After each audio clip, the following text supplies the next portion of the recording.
आज credit goes to हमारे bowlers. उन्होंने बॉलिंग की अच्छी की और वो एक जो थोड़ा स्कोर था और जो बज़ाहिर लगता था कि बांग्लादेश जो है वो शायद उसमें कामयाबी हासिल कर ले, उन्होंने उसको नामुमकिन बना दिया। मैं यहाँ जितनी तारीफ करूं हारिस रऊफ की कि जो गुज़िश्ता मैचों के अंदर डेप्थ ओवर के अंदर इतनी अच्छी बॉलिंग नहीं कर रहे थे, उन्होंने आज बहुत उम्दा बॉलिंग का मुजाहिरा किया। फिर शाहीन आफरीदी ने जिस तरह से जब पाकिस्तान टीम को विकेट की जरूरत हुई और उन्होंने आउट किया, वो भी एक बिल्कुल ही जिसको कहना चाहिए कि काबिल तहसीन है। फिर एक खिलाड़ी के जिससे हमें सिर्फ उम्मीद ये होती है कि उससे हमें रन चाहिए होते हैं, लेकिन बॉलिंग के अंदर वो भी कमाल कर रहा है। साइम अय्यूब ने 2 विकेटें बड़े मौके के ऊपर हासिल की और मैच जो है वो जीत लिया।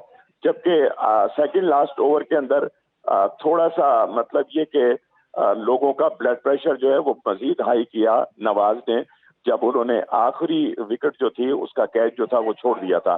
लेकिन वेल प्लेड पाकिस्तान, और पाकिस्तान हमेशा ऐसे खेलता है कि पहले वो लोगों के जो है ब्लड प्रेशर हाई करता है, बहुत सारे लोगों को हार्ट अटैक के जरिए अस्पताल भिजवाता है और फिर उसके बाद वो मैच जीत लेता है। और एक दूसरी आदत ये बना ली है कि उसने हर उस टीम के साथ उसी तरह का खेल खेलना होता है जिस तरह का उनके अपोनेंट का कैलिबर होता है। लेकिन पाकिस्तान टीम बहुत अच्छा खेली, नीचे से जो स्कोर किया हारिस ने आज, मतलब ये कि जो उनके ऊपर विचारों पर बहुत सारी बात हो रही थी और उनसे यकन रन भी नहीं हो रही थी, आज उन्होंने बड़ी अच्छी इनिंग खेली और टीम को सहारा दिया। लेकिन इसके साथ साथ शाहीन आफरीदी ने एक मरतबा फिर 19 रन बनाकर टीम के ऊपर जो एक मजबूत मतलब जिसको कहते हैं फाउंडेशन जो थी वो रख कर दी, वो भी काबिल तहसीन है। तो वेल प्लेड पाकिस्तान। यकीनन सर, जिस तरह से आपने कहा कि जीत तो जीत होती है, आज के मैच में ये जीत ने पाकिस्तान को फाइनल में ला खड़ा किया है। अब पाकिस्तान की बैटिंग लाइनअप डेफिनेटली मायूस कुन आज भी हमें दिखाई दी है। खुसूसन अगर हम ओपनर्स की बात करें तो वो सेट नहीं हो पा रहे। अगर हम फ़खर जमान की बात कर लें तो शायद वो भी कहीं ना कहीं लैग कर रहे हैं। साहबजादा फरहान गुज़िश्ता 2 मैचेस में हमने देखा कि कुछ बेहतर उन्होंने परफॉर्म किया, आज वो भी नाकाम रहे। क्या कहेंगे पाकिस्तान की बैटिंग लाइनअप के बारे में? ऐसे ये कि पाकिस्तान की जो अपना टॉप ऑर्डर बैटिंग है वो बिल्कुल फ्लॉप हो रही है। ये तो नीचे से आके कुछ काम जो है वो लड़के दिखा देते हैं, तो जिसकी वजह से मैच जो है वो अपना हमारा पहला जो मैच था श्रीलंका के खिलाफ उसमें भी हम जीत गए थे और आज भी नीचे से ही आकर स्कोर हुआ है, तो ये मैच जो था ये फाइटिंग उसमें चला गया। अदरवाइज अगर हमारी टॉप ऑर्डर बैटिंग को देखें तो वो तो कतई तौर के ऊपर डेथ फ्लॉप है। फ्लॉप भी नहीं बल्कि डेथ फ्लॉप है कि ना हमारे ओपनर से कुछ हो रहा है, ना नंबर 3 से हो रहा है, ना नंबर 4 से हो रहा है। तो ये एक लम्हा फिक्रिया है और इंडिया के खिलाफ अब फाइनल जो है उसमें हमें इन तमाम चीजों को मद्देनजर रखते हुए मैदान में उतरना होगा। और एक बात और मैं कहना चाहूंगा वो ये है कि अब हम फाइनल से कबल भारत के साथ 2 मैच जो है वो खेल चुके हैं, तो उनकी खामियां उनकी खूबियां जो है वो अब हमारे सामने आश्कार हो चुकी हैं और ये अब प्रोफेशनल चूंकि खिलाड़ी है और इनको एक दूसरे की जो वीक पॉइंट्स है जो है वो भी याद रहते हैं और जो उनके प्लस पॉइंट्स होते हैं वो भी याद रहते हैं। तो ये है कि अगर अब तीसरे मैच में भी पाकिस्तान ने वही किया जो वो पिछले मैचों में कर रहा है, तो ये बात तो खैर यकीनी है कि इस वक्त इंडिया की टीम जो है वो दुनिया की एक बेहतरीन टीम है और खेलों के तीनों शोबों के अंदर उनका कोई जोड़ नहीं है। उनकी बैटिंग बड़ी शानदार है, उनकी बॉलिंग बड़ी शानदार है, उनकी फील्डिंग बड़ी शानदार है। लेकिन जिस तरह उन्होंने फील्डिंग का मुजाहिरा अभी बांग्लादेश के खिलाफ परसों के मैच में किया था, काश कि वो पाकिस्तान के खिलाफ भी इतनी ही बुरी फील्डिंग का मुजाहिरा करे और 4-5 कैच छोड़ दे, तो फिर पाकिस्तान को जीतना आसान हो जाएगा। ठीक है, राना साहब साथ ही मौजूद रहिएगा। अब्दुल रऊफ साहब हमारे साथ मौजूद हैं, साबिक टेस्ट क्रिकेटर हैं। अब्दुल रऊफ साहब, यकीनन आज के मैच में इस जीत से हौसला बुलंद हुआ है, मोराल भी बुलंद हुआ है टीम का, और पाकिस्तानी शायकीन को भी यकीनन ये एक अच्छी खबर है कि फ़ाइनल अब एक बार फिर से पाकिस्तान जो है वो भारत के साथ खेलेगा। अगर आज के मैच का हम ओवरऑल तज्जिया करें, किस तरह से देखते हैं परफॉर्मेंस को पाकिस्तान की? देखिए, परफॉर्मेंस वही है जो पाकिस्तान के पिछले मैचेस में रही है, क्योंकि आप बैटिंग देखें अफगानिस्तान के खिलाफ भी वही आपके जो 5-6 बैट्समैन कुछ भी नहीं कर रहे हैं। उसके बाद आपका यूएई से मैच हुआ, यूएई में पाकिस्तान की जो जितने भी टॉप ऑर्डर थे सारे फ्लॉप हुए हैं। उसके बाद इंडिया के खिलाफ फ्लॉप हुए, अब दोबारा एक दफा फिर फ्लॉप हुए बांग्लादेश के खिलाफ। तो आप इनसे क्या एक्सपेक्ट कर रहे हैं कि ये आप इनको आप कितने कितने मैचेस खिलाएंगे? क्योंकि इस पे तो कोई डाउट नहीं है कि इंडिया की बॉलिंग भी अच्छी है, बैटिंग भी अच्छी है। फील्डिंग का प्रॉब्लम है, लास्ट मैच में उन्होंने 10 कैचेस छोड़े हैं, और अगर दोबारा पाकिस्तान के बैट्समैन के अगर वो 10 कैचेस छोड़ते हैं तो फिर पाकिस्तान का चांस हो सकता है। अदरवाइज अगर इस तरह की बैटिंग पाकिस्तान की रही तो फिर मेरा नहीं ख्याल कि पाकिस्तान के कोई भी चांसेस होंगे। ठीक है, और अगर बॉलिंग लाइनअप की बात की जाए तो आज तो खासा बेहतर परफॉर्म किया बॉलर्स ने। शाहीन आफरीदी, हारिस रऊफ ने, साइम अयूब ने इवन की 2 विकेटें हासिल की हैं। बिल्कुल, बॉलिंग पाकिस्तान की परफॉर्म कर रही है, और पाकिस्तान की जो बॉलिंग है उसमें जो हमारा सिलेक्शन का मेरा ख्याल है कि थोड़ा सा प्रॉब्लम आ रहा है, क्योंकि लास्ट मैच में आपने नवाज को एज ए बॉलर खिलाया था, उसे बॉलिंग नहीं करवाई, उसको नंबर 5 पे भेजा और हारिस को नंबर 9 पे किया। इस मैच में आपने दोबारा जो नवाज है उसको नंबर 8 पे भेजा है, और जो परफॉर्म करता है आप उसका नंबर नीचे कर देते हैं। इस तरीके से आप जो स्ट्रांग टीम है उसके खिलाफ बड़ा मुश्किल हो जाएगा आपका जीतना, क्योंकि जब तक आपकी एक स्ट्रेटजी नहीं होगी, जब स्ट्रेटजी को फॉलो नहीं करेंगे और जो प्लान बनाएंगे आप ड्रेसिंग रूम में, अगर आपका कैप्टन वहां पे एग्जीक्यूट नहीं करेगा ग्राउंड में, तो उसका आपको मेरा ख्याल है कि नुकसान होगा। तो आप ये देखें कि आपके कौन से बैट्समैन फॉर्म में हैं, जो फॉर्म में आप उनका नंबर ना चेंज करें, उनको खिलाएं आप, और जो आपके बॉलर्स हैं अगर आपने उनको बॉलर्स एज ए इंक्लूड किया तो फिर उनसे बॉलिंग करवाएं। इस तरह अगर आप आधा तीतर और आधा बटेर के साथ खेलेंगे तो फिर इंडिया मेरा ख्याल है कि ये तीसरा मैच भी आपसे जीत सकता है। अब्दुल रऊफ साहब, पाकिस्तानी बैटिंग लाइन जो है वो लैग कहाँ कर रही है? क्योंकि हमने देखा कि जो प्लेयर्स 1-2 मैचेस में कुछ परफॉर्म करते हैं, तीसरे मैच में या चौथे मैच में जाकर वो भी नाकाम हो जाते हैं। साहबजादा फरहान की मिसाल हमारे सामने है। फ़खर जमान को शुरू से देख लें, वो कोई ख़ास परफॉर्मेंस नहीं दे पा रहे हैं। तो ये मसला है कहाँ पे?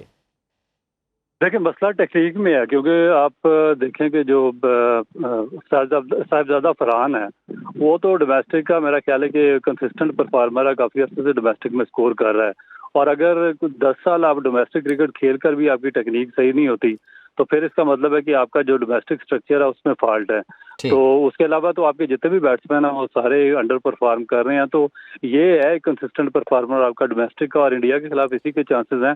अगर ये स्कोर करेगा तो आप इंडिया के खिलाफ बड़ा स्कोर कर सकते हैं। साबिक चीफ सेलेक्टर मोहम्मद इलियास साहब भी हमारे साथ मौजूद हैं, उनसे भी इस हवाले से बात कर लेते हैं। इलियास साहब, आज के मैच में फतह यकीनन एक अच्छी खबर है कि पाकिस्तान ने फाइनल के लिए क्वालिफाई कर लिया है, लेकिन डेफिनेटली फाइनल भी आसान नहीं होगा। 2 मैचेस ऑलरेडी हम इंडिया से हार चुके हैं, फाइनल में एक बार फिर से सामना करना है।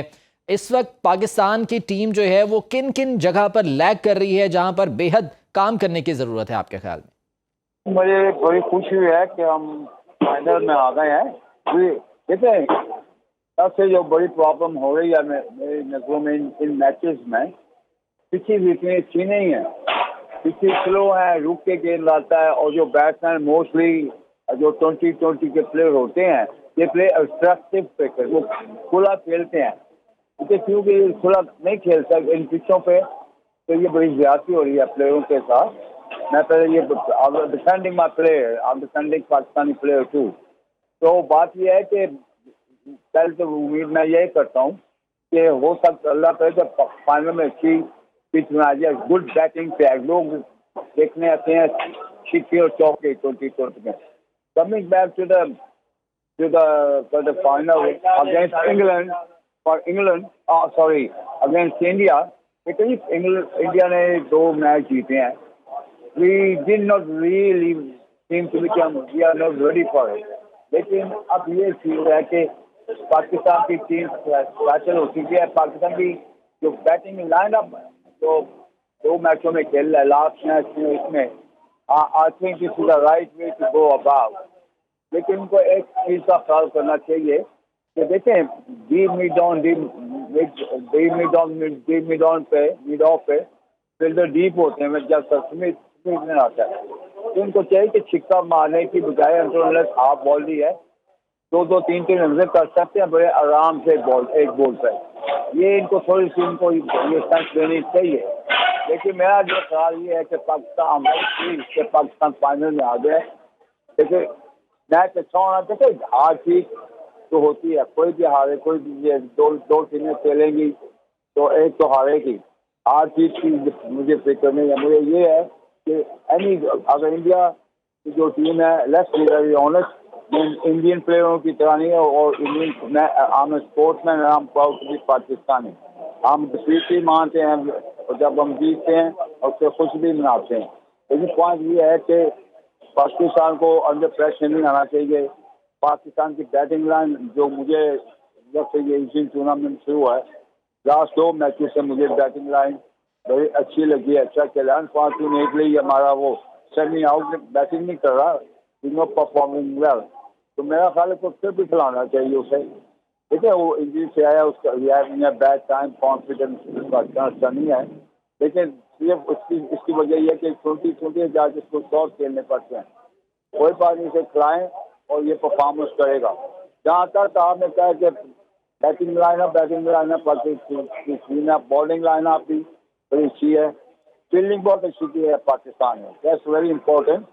फील्डिंग जो होती है कैचेज विन मैचेस, तो मेरा ख्याल है कि पाकिस्तान को ये चाहिए कि मैच जो के we don't give them runs away, उनको ब्लॉक करेंगे। नेचुरली आप 3, 4, 5 डॉट बॉल खेलेंगे तो बैट्समैन दैट इज 20 ही will go to hit the ball. तो ये इनको सोचना चाहिए कि let's play cricket and don't worry about it and अल्लाह का नाम लेके क्रिकेट खेले। लेकिन जहाँ तक टीम का चल रहा है, मेरा ख्याल है कि पाकिस्तान को good side, we got a very good chance to win, लेकिन we have to fight for it. हमें लड़ना पड़ेगा इनके साथ और खेलें, पूरा खेलें, प्रेशर ना ले, लेकिन एक चीज का ख्याल रखें कि we should not have run rate down. हमें शुरू से ही रन रेट जो है 8 से 9 रखना पड़ेगा। अगर पाकिस्तान इस विकेट से 160 करता है, 160, 165, I think Pakistan can win the final from India on Sunday. I think it's on Sunday,